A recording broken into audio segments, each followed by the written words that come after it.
In a recent announcement, SpaceX revealed a key change in its booster recovery strategy for Starship Flight 9. It will not attempt to catch the Super Heavy booster using the launch tower's chopsticks.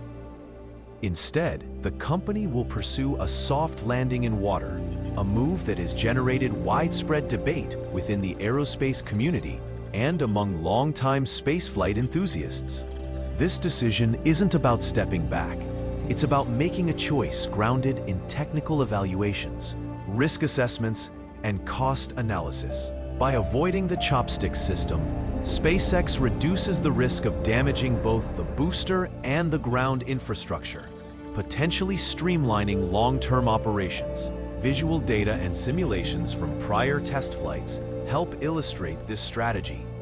Video footage and recovery diagrams show how water landings could offer a more forgiving and flexible path forward. Ultimately, this shift signals adaptive engineering in action, a willingness to evolve with data and prioritize mission success. So what exactly has SpaceX confirmed about Flight 9?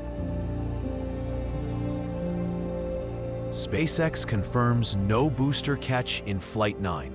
SpaceX has now officially confirmed that for Flight 9 of its Starship program, the company will not be using the tower's mechanical arms, nicknamed chopsticks, to catch the returning Super Heavy booster. Instead, the booster will perform a soft landing in water, similar in concept to early Falcon 9 recovery tests. This shift represents a notable change in operational strategy, and it's not without sound engineering rationale. Initially, the chopstick system was designed to precisely catch the descending booster mid-air, minimizing turnaround time and allowing for rapid reusability without the need for ocean recovery. However, this method introduces extreme technical risk. The margin for error is razor thin, and a failed catch could result in catastrophic damage, not just to the booster, but to the expensive launch tower itself. Recent internal assessments and test data have led engineers to conclude that a water landing carries lower overall risk and greater flexibility during this critical testing phase. The soft splashdown allows for data collection, structural analysis, and safer booster retrieval, especially when hardware iteration speed is essential. Footage from past launches has revealed the precision difficulties and dynamic instability involved in mid-air catching. Meanwhile, side-by-side diagrams comparing the two recovery paths clearly show how water landings simplify key variables such as timing, descent control, and thermal stress. Ultimately, this decision reflects a pragmatic, safety-first mindset. It aligns with SpaceX's core philosophy: iterate quickly, learn continuously, and adapt fast. The move doesn't abandon the vision of catching. It delays it in favor of technical stability and long-term optimization. So why, exactly, did SpaceX choose this route now? Let's dive deeper into the reasoning behind their preference for soft landing in water, and what alternatives might still be on the table. Why did SpaceX choose a soft landing in water or an alternative approach? SpaceX's decision to shift from catching the booster to performing a soft landing in water wasn't made lightly.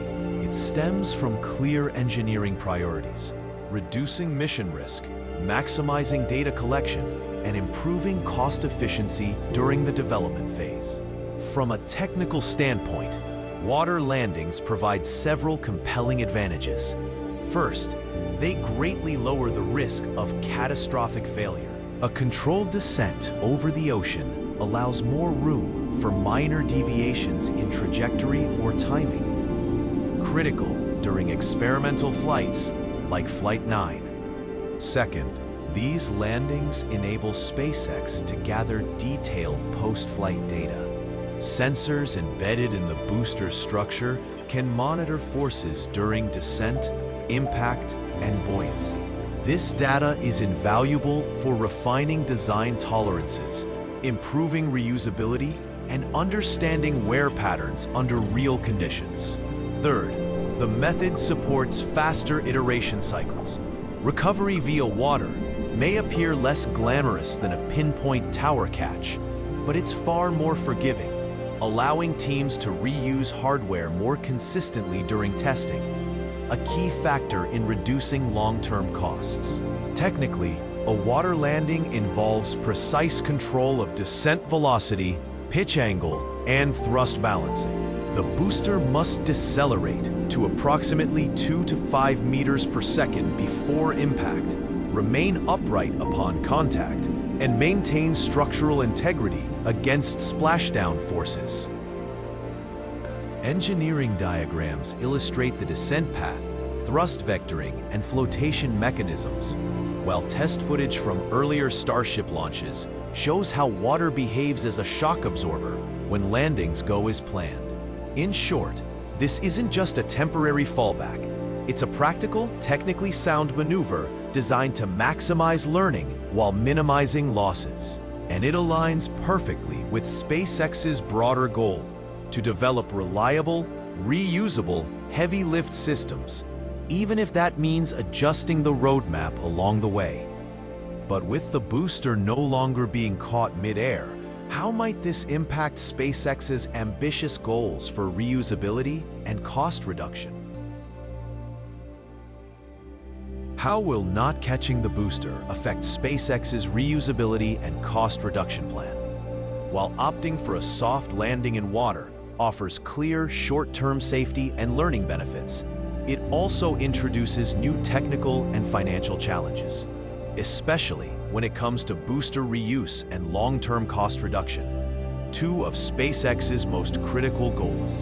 Originally, the chopsticks catch system was designed to allow near immediate recovery, inspection, and reuse.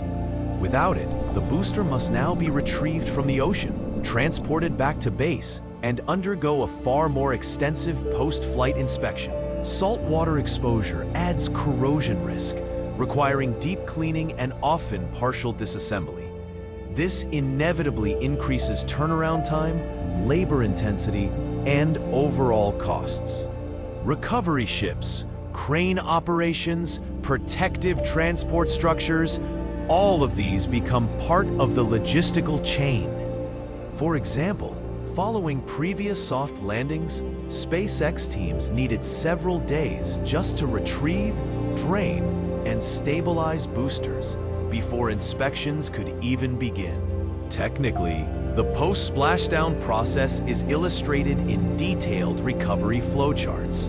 The booster is floated, towed, offloaded, washed, scanned, and mechanically assessed. Images from earlier water landings show scorch marks, thermal damage, and salt residue, all of which require evaluation and repair before reuse. Furthermore, the reusability cycle is stretched, meaning fewer launches per booster over a fixed time period, and that directly affects cost amortization per flight, one of SpaceX's long-term economic drivers. However, it's important to view these challenges not as failures, but as necessary trade-offs. They allow for safer experimentation, better data, and ultimately pave the way for more robust, autonomous systems. In the big picture, this is still very much aligned with the company's philosophy: iterate, adapt, and optimize, even if it means taking a step back in speed to leap forward in sustainability. So how has the engineering world and SpaceX's loyal fan base responded to this shift? Reactions from the technical community and SpaceX fans. As expected, SpaceX's decision to skip the chopsticks catch for Flight 9 has sparked intense discussion, both among aerospace professionals and within the passionate SpaceX fan community. The reaction has been wide-ranging. Some see the change as a necessary adjustment. Others worry it may signal a slowdown in reusability progress. But nearly all agree the decision is technically significant and worth close attention. In engineering circles, many professionals have voiced support for the water landing approach, especially in the context of risk management during a still developing program. Engineers point out that minimizing damage to expensive infrastructure and ensuring crew and ground safety are prudent priorities. Several online technical forums have broken down the risk-reward ratios of each method using flight data, simulations, and structural analysis. On the fan side, reactions are more emotionally charged, but still grounded in logic.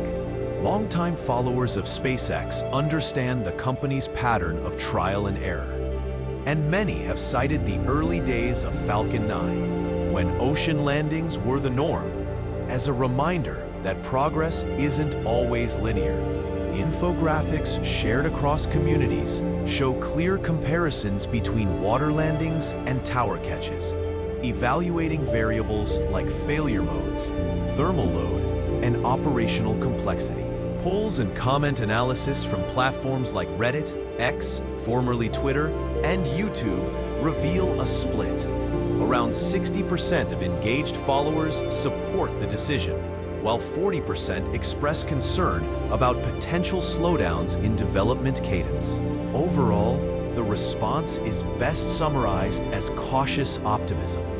The community acknowledges the real trade-offs involved, but also recognizes SpaceX's deep technical bench and capacity for iteration. And this, in many ways, reflects Elon Musk's own strategic mindset. Embrace failure as a path to refinement, and test boldly, even when it defies expectation.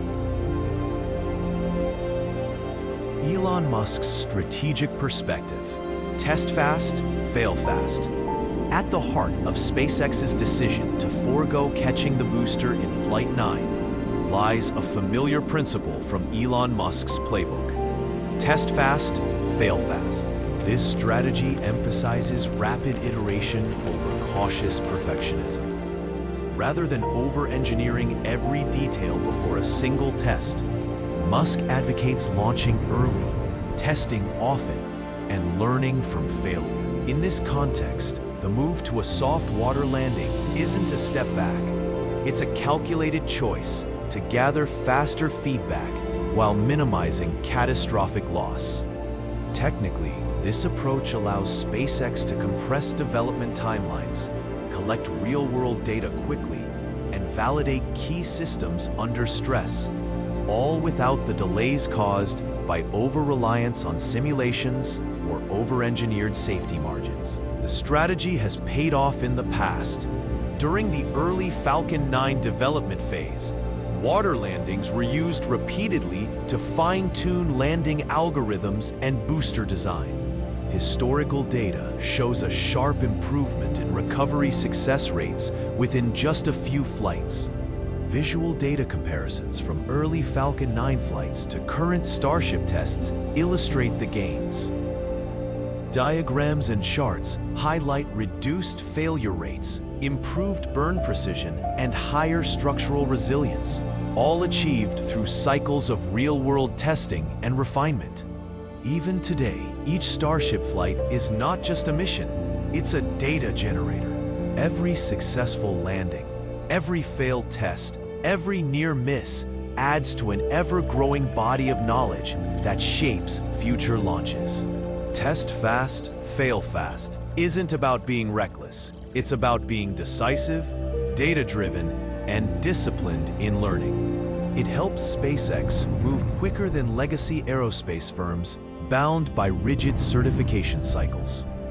Looking ahead, this strategy will remain key to pushing Starship toward full reusability, interplanetary flight, and ultimately, Mars colonization. So where does this leave us now? Let's recap what this decision really means for the future of reusable spaceflight. In summary, SpaceX's decision to avoid using the chopsticks catch system in Flight 9 reflects a calculated, technically sound adjustment. The shift to a soft landing in water is not a retreat, but rather a strategic step guided by engineering judgment, cost awareness, and system resilience. Throughout this video, we've explored the technical risks of tower catching, the operational benefits of ocean recovery, and the broader implications for booster reuse and development timelines. Central to it all is Elon Musk's philosophy: test fast, fail fast. This approach empowers rapid innovation and real-world validation, even if it means making uncomfortable but necessary changes. As demonstrated through test data, visual diagrams, and community insights, this decision enables learning, preserves critical infrastructure, and prepares SpaceX for more aggressive advancements ahead. It's a reminder that in aerospace, progress is built on iteration, and flexibility is just as important as ambition. The path to Mars won't be linear, but with each bold decision, we get one step closer.